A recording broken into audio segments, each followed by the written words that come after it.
त्याचा फायदा आमदार जे काही पुढे पुढाकार घेत आहेत त्यांना आमदार काय मिळत आहेत, त्यांना महामंडळ मिळतील, इतर काही मिळेल आणि ऑलरेडी काहींना मिळालेलं आहे, त्याच्यासाठी चाललेलं आहे. उपवर्गीकरणाचा मुद्दा ऍडव्होकेट बाळासाहेब आंबेडकर यांनी मिटवावा असं अजिंक्य चांदेने बोललेलं आहे, काय सांगा? आता बघा त्यांनी काय करावं बाळासाहेबांनी ते ठरवते, मी कसं ठरवतो त्यांचं.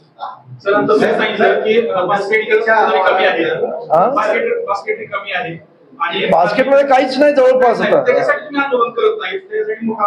त्याचं तर आम्ही करणारच आहोत. ऐका, आता परिस्थिती अशी आहे की सध्या जो समोर प्रश्न आहे उपवर्गीकरणाचा त्याच्यावरती करू आणि त्यानंतर मग या प्रश्नावर पण करू ना की जो अनुशेष राहिलेला आहे आतापर्यंत भरण्याचा तो भरून काढा. याला काही पर्यायी हे आहे का तुमच्याकडे काही आढावा याला काही तोडगा म्हणून जातीला संघर्ष थांबला पाहिजे किंवा याला काही मार्ग आहे का किंवा सरकारकडे तुम्ही हे साधन देऊ शकता का किंवा पर्याय म्हणून सरकारकडे तुम्ही काही सुचवू शकता का? सरकारला माझं म्हणणं आहे की जो आम्ही कोणी 58 जातींनी कुठेही विरोध न करता ज्या लहुजी अभ्यास आयोगाच्या त्या शिफारशी आहेत 68 शिफारशी मागच्या सरकारनं 2006ला ज्या शिफारशी मान्य केल्यात त्या ताबडतोब लागू कराव्यात आणि त्यांच्यासाठी त्या वेगळा फंड ठेवून त्या शिफारशी पटापट लागू करून मातंग समाजावरती असं वाटत असेल सरकारला मागे राहिलाय तर त्या पद्धतीने त्या जिल्ह्यामध्ये ते खास त्याच्यासाठी एक नोडल ऑफिसर नेमावा आणि त्या शिफारशीचं काम करू द्यावं. समितीच्या अहवालानंतर मुख्य सचिवांच्या अध्यक्षतेखाली एक समिती नेमण्यात आली, त्यामध्ये दावे हरकती आक्षेप मागवण्यात आले. आपण हरकती नोंदवल्या आहेत का?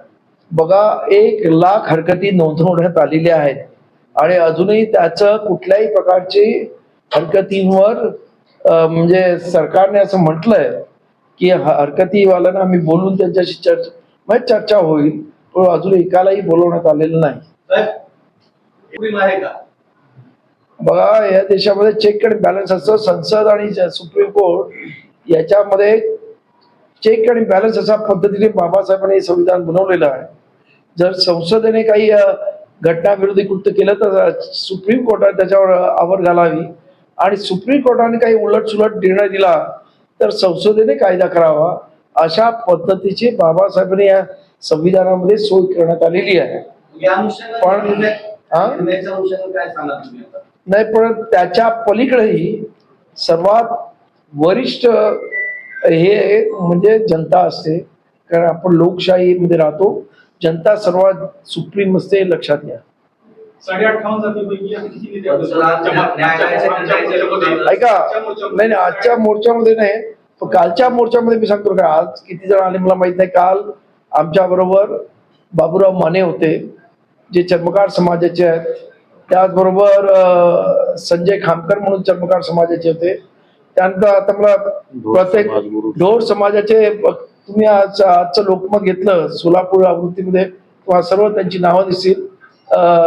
लोहार समाजाचे होते, बुरुड समाजाचे होते, म्हणजे प्रमुख जातीच्या लोकांकडे आम्हाला खाटीक होते, अनेक जाती होत्या. त्यांनी त्यांचे सामान सुद्धा म्हणजे घेऊन म्हणजे त्या काय ते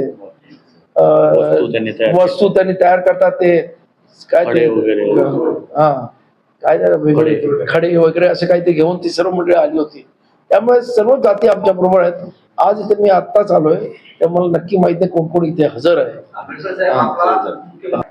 नाही सरकार संवाद करू इच्छित नाही. मी सुद्धा लेटर दिलेलं आहे त्याला 1 महिना ऐकून घ्या 1 महिना झाला की मुख्यमंत्र्यांनी याच्यावर वेळ द्यावी.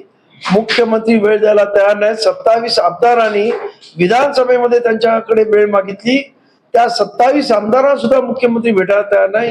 ही आजची परिस्थिती आहे. उपवर्गीकरण न करता अनुसूचित जातीमधील इतर सर्व जातींना विकासाचा लाभ मिळावा किंवा आरक्षणाचा फायदा मिळावा यासाठी पर्याय काय आहे?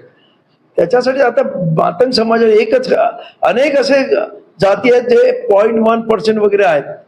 त्यांच्यामध्ये अजूनही काही जणांना अजूनही त्यांच्यामध्ये IAS कोणी झालं नाही, पण ते म्हणतात की आम्ही 13% आहोत, आम्ही SC येईन कसं आहोत, आमची मुलं कॉम्पिटिशन करतील आणि येतील ना. तो असं वेगळ्या पद्धतीने करण्याची गरज नाही. परंतु यांचं म्हणणं आहे की आम्ही यांच्यापेक्षा ऐका, जो इंडेक्स काढलेला 2011 मध्ये, त्याच्यामध्ये या SC मध्ये सर्वात जास्त पुढारलेल्या समाजाचा चर्मकार, त्यानंतर दुसरा समाज आहे तो आंबेडकरी समाज, आणि तिसरा मातंग आहे, आणि त्यानंतर इतर राहिलेल्या 56 जाती आहेत. त्यामुळं हे जे काय म्हणतात की आम्ही फारच मागे राहिलो, असं काही राहिलेलं नाही. फक्त हा इश्यू बनवण्यात येतोय. आंबेडकरी समाजाला वेगळं पाडण्याचा प्रयत्न होता, परंतु आम्ही पुढाकार घेतल्यामुळं आज सर्वच अनुसूचित जातीतल्या सर्व जाती आज एकत्र आमच्या बरोबर आलेल्या आहेत. आणि त्यामुळे सरकारचा जो आंबेडकरी समाजाला एका वेगळं पाडण्याचा जो डाव होता तो आम्ही हाणून पाडलाय. आणि म्हणून मला असं वाटतं की सरकारचं जे काही प्रयोजन किंवा सरकारचं काही जे काही मनसुबे होते ते आम्ही धुळीच मिळवले असं आम्हाला वाटतं. जवळपास 58.5 जाती मी म्हणतो, त्याच्यातल्या अर्धे लोक आमच्या बरोबर आहेत म्हणून 58.5 म्हणतोय. 58.5% लोक एकत्र असतात, त्यांचे मोर्चे जे होतात तेवढे यांचे मोर्चे होऊ शकत नाही. हो, साधा कॉमन सेन्स आहे. कारण आज दीड ते 2% मातंग समाज आहे, आणि उलट राहिलेला आज 2011च्या सेन्सस प्रमाणे 18% SC आहे त्या महाराष्ट्रामध्ये. राहिलेले 16% एकत्र आहेत. म्हणजे कसे मोर्चे आमच्या विरोधात मोठे मोर्चे होत कसे शकतात?